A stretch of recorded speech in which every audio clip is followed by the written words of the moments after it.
বাংলাদেশ জাতীয়তাবাদী দল বিএনপি নতুন কর্মসূচি ঘোষণা করেছে। আগামী 11 ফেব্রুয়ারি থেকে তারা 10 দিনে দেশের 64 জেলায় জনসভা করবে। শনিবার 8 ফেব্রুয়ারি বিকেলে রাজধানীর নয়াপল্টনে আয়োজিত এক সংবাদ সম্মেলনে দলের পক্ষে এ তথ্য জানান সিনিয়র যুগ্ম মহাসচিব রুহুল কবির রিজভী। তিনি বলেন, গাজীপুরের সাবেক মেয়র জাহাঙ্গীর এখনও দেশের বিরুদ্ধে ষড়যন্ত্র করে যাচ্ছে। তাকে আইনের আওতায় না আনতে পারা সরকারের ব্যর্থতা।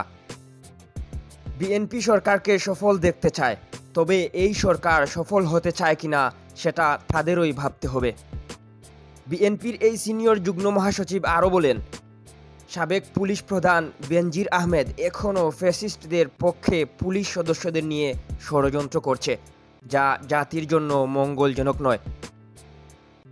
এ সময় প্রশাসনের বিভিন্ন স্তরে থাকা ফ্যাসিস্টদের সহযোগীদের চিহ্নিত করার দাবিও জানান তিনি। এম কে তুহিন, আধুনিক ডেস্ক।